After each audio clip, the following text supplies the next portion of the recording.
Okay, तो ਅਸੀਂ जो ਅੱਜ टॉपिक्स कवर करने हैं वो बेसिकली सब तो पहला ਆਪਾਂ डिस्कस करांगे क्लासीफिकेशन ऑफ ऑर्गेनिक कंपाउंड कि ऑर्गेनिक कंपाउंड ਨੂੰ ਆਪਾਂ किस तरीके ਨਾਲ क्लासीफाई करते हैं। ओके, तो I will share the screen तो ਤੁਹਾਨੂੰ ਸਾਰਿਆਂ ਨੂੰ ਉਹ विजिबल हो जाएगी। ओके, तो सारे स्टूडेंट्स ਨੂੰ PDF विजिबल है? Yes sir. ठीक है, तो ये टॉपिक देखो है जो आप आज डिस्कस करना classification of organic compound. Nomenclature ਅਸੀਂ कर चुके हैं कि किसी भी ऑर्गेनिक कंपाउंड का ਅਸੀਂ नाम किस तरीके ਨਾਲ लिखना। ਅੱਜ ਆਪਾਂ डिस्कस करांगे कि क्लासीफिकेशन का मतलब है कि वो जो बेसिकली ऑर्गेनिक कंपाउंड है वो किन्ने तरह के है। ठीक है, किस किस तरह के अपने को ऑर्गेनिक कंपाउंड है। तो ਅਸੀਂ स्टैप बाय स्टैप अगे चलते हैं।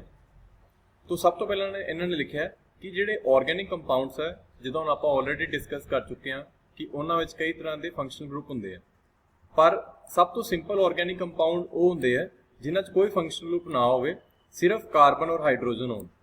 तो वो वाले ऑर्गेनिक कंपाउंड जिन्हां सिर्फ कार्बन और हाइड्रोजन है उन्होंने आप क्या कहने हैं, हाइड्रोकार्बन। ठीक है, पहला आप डिस्कस किया भी सीगा what is chemistry. Chemistry is a study of hydrocarbon and their derivative. तो जिन्हां कल्ले कार्बन और हाइड्रोजन होन उन्होंने आप कहने हाइड्रोकार्बन। तो सब तो पहला अगर आप इन्होंने ब्रॉडली डिवाइड करिए कि हाइड्रोकार्बन अपने को किन्ने तरह के होंगे हैं, तो दो तरीके के मेनली होंगे हैं।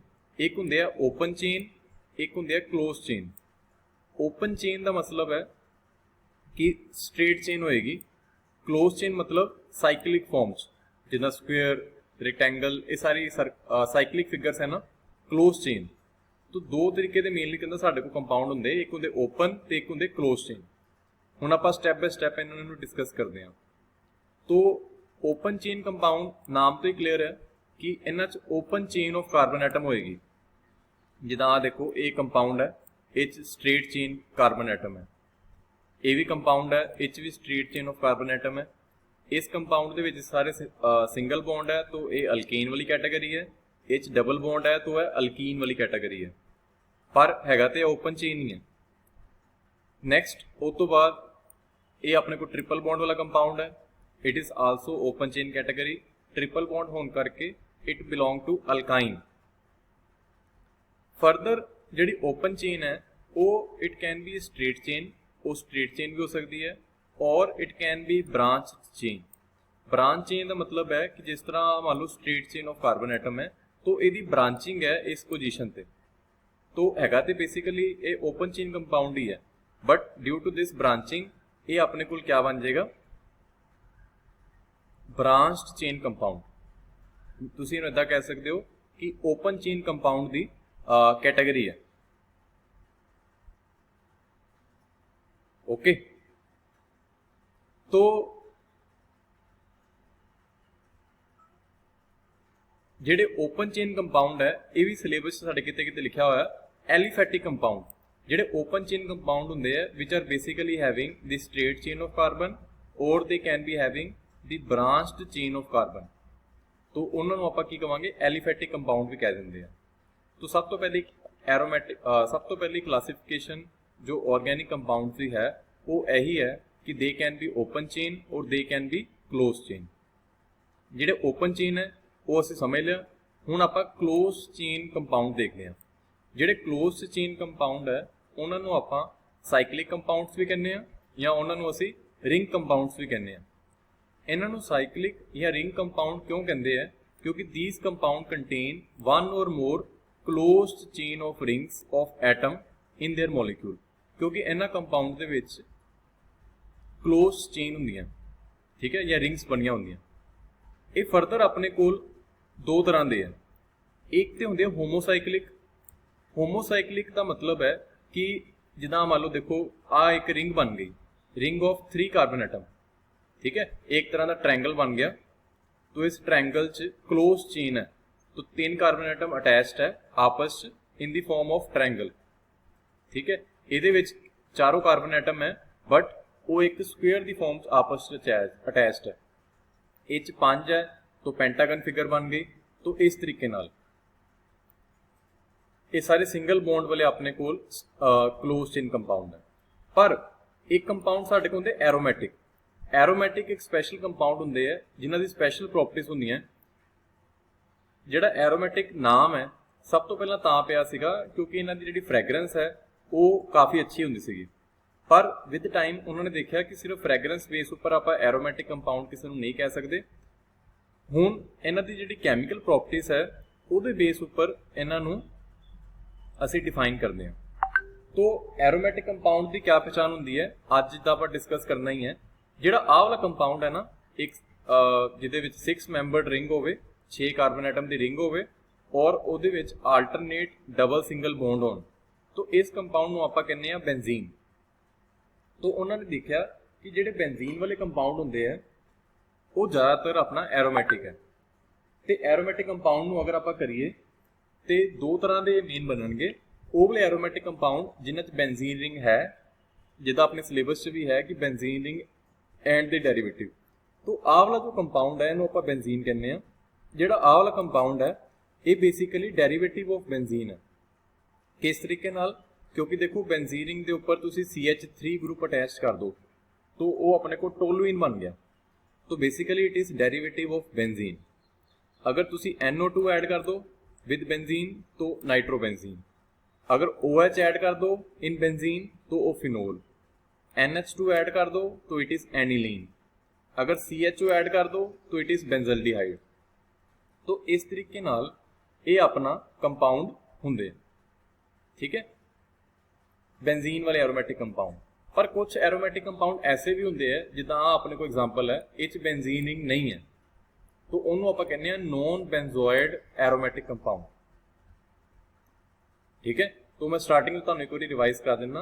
आप करते की पे हाँ ऑर्गैनिक कंपाउंड की क्लासीफिकेशन। उहदे विच आपां देखिया कि ऑर्गैनिक कंपाउंड दो तरीके दे हो सकते हैं। वो दो तरीके दे किहड़े सीगे? ओपन चेन या क्लोज चेन। ओपन चेन असीं डिस्कस कर लिया, उस तो बाद आ गई अपने को क्लोज चेन।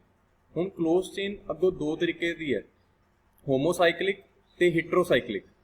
जिहड़ी होमोसाइक्लिक है उहदे फर्दर दो पार्ट है, एक तो सिंपल कंपाउंड है एलिसाइक्लिक, एक बेंजीन वाले कंपाउंड है जिहड़े एरोमैटिक। हुण आपां गल करिए हिट्रोसाइक्लिक नूं। हिट्रोसाइक्लिक मतलब हुंदा है carbon atom atom other than the carbon atom. तो जिद्दां आह वाली आपां देखिए रिंग देखिए तो इस रिंग दे विच दो कार्बन एटम है और एक ऑक्सीजन एटम है। तो ये वाला जो कंपाउंड होएगा वो हिट्रोसाइक्लिक है। मतलब कि जिहड़ी main ring of carbon atom है उहदे विच सिर्फ कार्बन एटम की चेन नहीं है, उहदे विच कार्बन एटम तो इलावा दूसरे एटम भी प्रेजेंट है, तो उन्होंने आपां कहांगे हिट्रोसाइक्लिक। ओके, तो जो एग्जाम में इहदा क्वेश्चन आएगा, इहदा क्वेश्चन इस तरीके नाल आंदा है 3 या 4 मार्क्स का। सैपरेटली नहीं पूछणगे 1 मार्क्स की तुसीं एग्जाम्पल दो।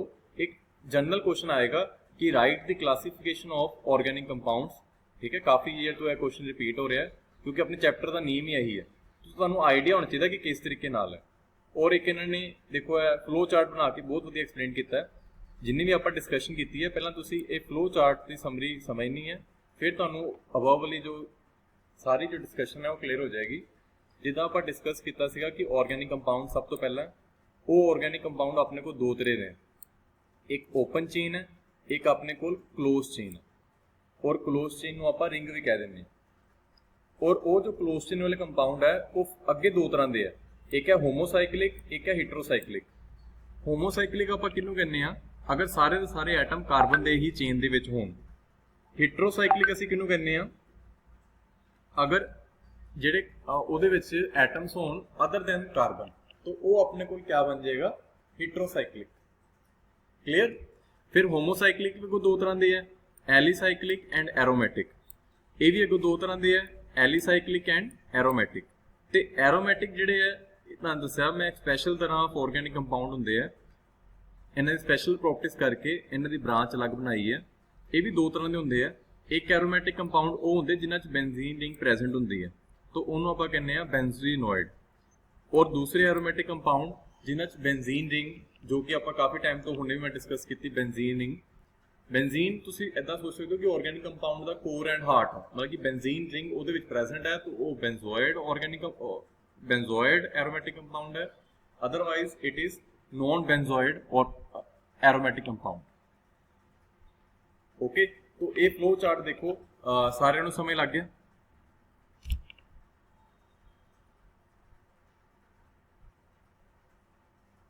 Yes sir.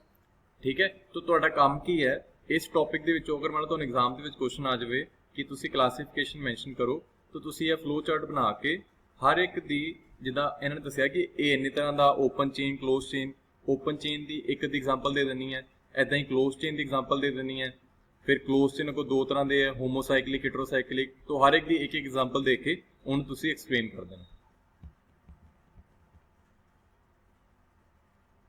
ਕਲੀਅਰ? ਜਿੱਦਾਂ ਦੇਖੋ ਇਹਨਾਂ ਨੇ ਛੋਟਾ ਜਿਹਾ ਇੱਕ ਨੋਟ ਲਿਖਿਆ, ਕਹਿੰਦਾ ਹੀਟਰੋ ਐਟਮ ਕਿਹਨੂੰ ਕਹਿੰਦੇ ਆ? ਜਿਹੜੇ ਆਰਗੈਨਿਕ ਕੰਪਾਊਂਡਸ 'ਚ ਦੋ ਐਟਮ ਹੁੰਦੇ ਮੇਨ, ਕਾਰਬਨ ਤੇ ਹਾਈਡਰੋਜਨ। ਕੋਈ ਵੀ ਐਟਮ ਜਿਹੜਾ ਕਾਰਬਨ ਤੇ ਹਾਈਡਰੋਜਨ ਤੋਂ ਬਿਨਾ, ਕੋਈ ਵੀ ਐਟਮ ਜਿੱਦਾਂ ਆਕਸੀਜਨ ਹੈ, ਨਾਈਟ੍ਰੋਜਨ ਹੈ, ਸਲਫਰ ਹੈ, ਉਹਨਾਂ ਨੂੰ ਆਪਾਂ ਕਿਆ ਕਵਾਂਗੇ? ਹੀਟਰੋ ਐਟਮ।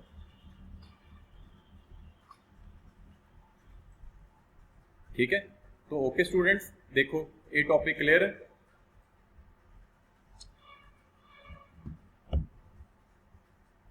चलिए आगे। Yes sir. ठीक है, बाकी स्टूडेंट्स सारे बोलो, ताही पता चलेगा कि वेदर इट इज क्लियर। चलिए आगे।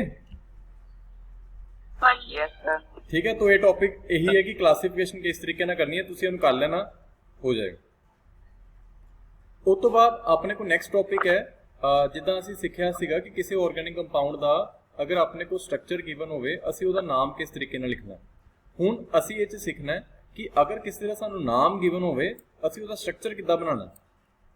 ਠੀਕ ਹੈ, तो ਆਪਾਂ ਇੱਕ ਐਗਜ਼ਾਮਪਲ ਹੈ ਕਿ ਇਹਨੂੰ ਸਮਝਦੇ ਹਾਂ ਕਿ ਜਿੱਦਾਂ ਮੰਨ ਲਓ ਇਹ ਥੋੜਾ ਇਹਨਾਂ ਨੇ ਟਫ ਕੰਪਾਊਂਡ ਲਿੱਤਾ ਹੈ, ਜਿੱਦਾਂ ਇਹਨਾਂ ਨੇ ਲਿੱਤਾ ਕਿ pent4ene2ol, ਕਹਿੰਦਾ ਇਹਦਾ ਜੋ ਹੈ ਉਹ ਸਟਰਕਚਰ ਕੀ ਹੋਏਗਾ। तो ਸਟਰਕਚਰ ਨੂੰ ਨਾ ਤੋੜ ਕੇ ਸਾਨੂੰ ਬਣਾਉਣਾ ਪੈਂਦਾ। तो देखो पेंट का मतलब है कि ये 5 कार्बन एटम है, ईन का मतलब है कि उस डबल बॉन्ड है, ओल का मतलब है कि उस हाइड्रोक्सिल ग्रुप है। ठीक है, तो इनू आप स्टैप बाय स्टैप किद्दां करांगे।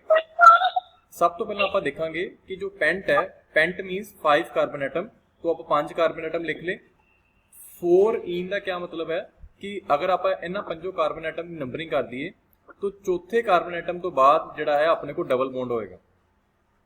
4 ईन का अपने को यह मतलब है, और 2 ओल का अपने को क्या मतलब है कि दूसरे नंबर ते साडे को OH ग्रुप लगा होएगा। ठीक है, तो तुसी उसका नाम देखो pent4ene2ol। pent4ene2ol का मतलब क्या हो जाएगा कि देयर आर 5 कार्बन एटम्स, चौथे नंबर वाले कार्बन एटम तो बाद मतलब between 4 and 5 there is double bond 4 ene, और दूसरे नंबर वाले तो जो है वो OH ग्रुप लगा, तो ये साडे को बन गया इसदा स्केलेटन।